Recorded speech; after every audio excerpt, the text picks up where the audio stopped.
Bonjour à tous, bienvenue dans ce moment d'exhortation biblique. C'est Marc là, bienvenue sur ma page. Alors je vous invite déjà à vous abonner sur cette page en cliquant juste là. Merci surtout de le faire, une façon pour vous de ne pas rater tous les messages et les vidéos que nous allons partager sur cette page. Alors pour aujourd'hui, l'exhortation sera tirée dans le livre de Matthieu 24, le verset 38 que je vais lire. Car dans les jours qui précédaient le déluge, les hommes mangeaient, buvaient, se mariaient et mariaient leurs enfants jusqu'au jour où Noé entra dans l'âge. Matthieu 24, verset 38. Alors, ce texte nous interpelle et nous exhorte surtout à la vigilance. À la vigilance. Personne ne connaît ni le jour ni l'heure où le Fils de l'homme paraîtra.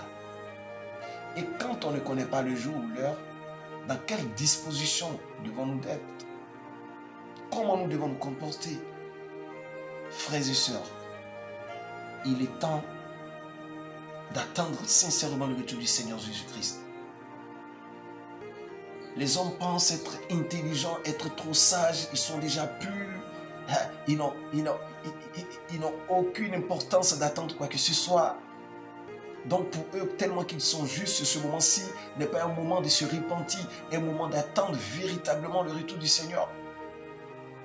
Mais ils s'adonnent plutôt à des moments de réjouissance, à des moments de divertissement, à des moments d'amusement. Et l'essentiel est oublié, celui de l'avènement. Et au temps de Noé, c'était pareil. Lorsque Noé invitait le peuple à entrer dans l'arche, les gens se mettaient à se moquer de Noé, certainement. Noé, ça va chez toi? Que Dieu m'a parlé, Dieu m'a dit. Oui, les actes d'aujourd'hui le prouvent. Il ne suffit pas de dire Seigneur, Seigneur dans nos bouches, mais nos actes de tous les jours démontrera si vraiment nous sommes dans cette attente. On oublie l'essentiel, le retour du Seigneur Jésus-Christ. Les gens s'amusent, les gens mangeaient, c'est pas mauvais de manger, n'est-ce pas? Les gens buvaient, c'est pas mauvais de boire, n'est-ce pas? Les gens se mariaient, c'est pas mauvais de se marier, n'est-ce pas? Mais c'est une interpellation sur les moments de réjouissance. On se réjouit, on implique Dieu dans tout. On prend le nom de Dieu en vain. Dieu, dans telle musique, Dieu. On a dit Dieu, donc ça suffit. Donc ça dit que ça demande qu'on est pour Dieu. Quelle ruse, quel mensonge. On implique Dieu dans tout alors. Mais la Bible dit que quand ils étaient en train de faire toutes ces choses, Noé lui prenait du temps à entrer dans l'âge. Est-ce que vous êtes aujourd'hui rangé? Est-ce que vous êtes en train d'être vraiment captivé sur l'avènement du Seigneur Jésus-Christ?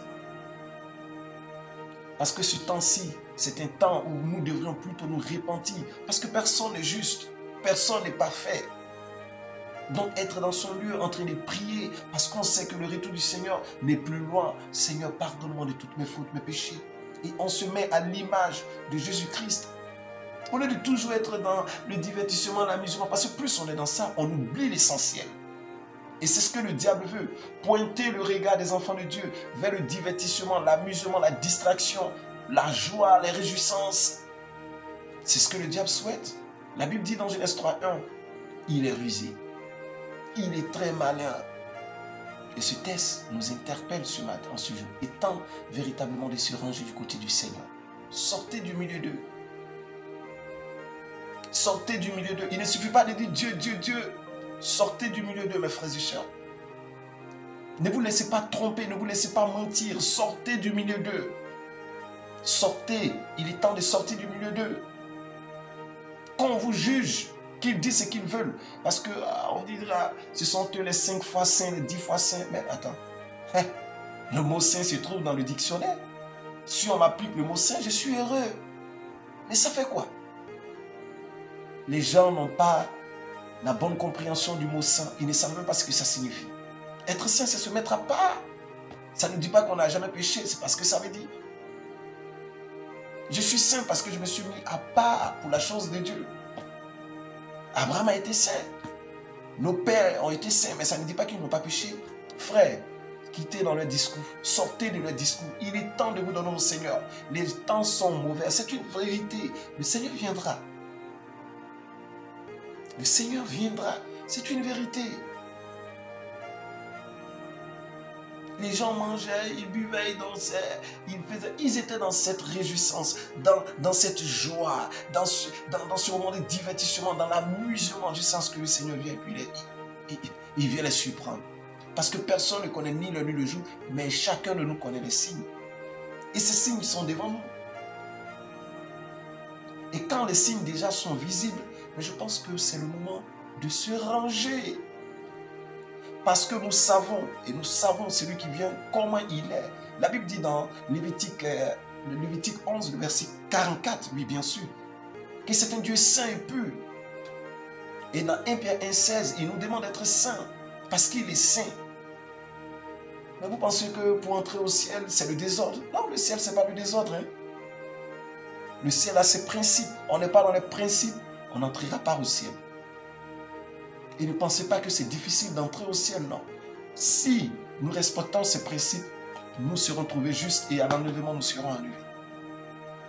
Ecclésiaste 1,9, rien de nouveau sur la terre des hommes. Ce qui arrive au temps de Lot, au temps de Noé, ces mêmes choses va nous surprendre. C'est-à-dire, ça va nous surprendre. On sera en train de se défouler, de s'amuser, de jouer. Et puis, le Seigneur enlève l'épouse. Le diable sera très content. Et c'est ce qu'il veut actuellement. Il ne veut pas se retrouver tout seul de l'autre côté. Il est temps de prendre conscience, mes frères et sœurs, vous qui depuis avez choisi de suivre le Seigneur. Restez dans un moment de repentance, restez dans un moment de méditation, restez dans un moment de pureté. Restez dans un moment de foi, n'abandonnez pas. Il est temps de donner notre vie sincèrement au Seigneur Jésus-Christ. Il est toujours prêt à nous tendre la main. Si le méchant revient de tous les péchés qu'il a commis, le Seigneur reviendra avec lui. Il a la main tendue en ce jour pour toi. Ne regarde pas le péché que tu as commis hier, non. Laisse tout, oublie tout. Sois sincère au fond de toi et viens vers lui. Il est prêt à te tendre la main. Peu importe le degré de ton péché, mais lui, il est prêt à t'ôter ce péché. Viens, le Seigneur est prêt à te délivrer. Que le Seigneur soit avec tous. Amen.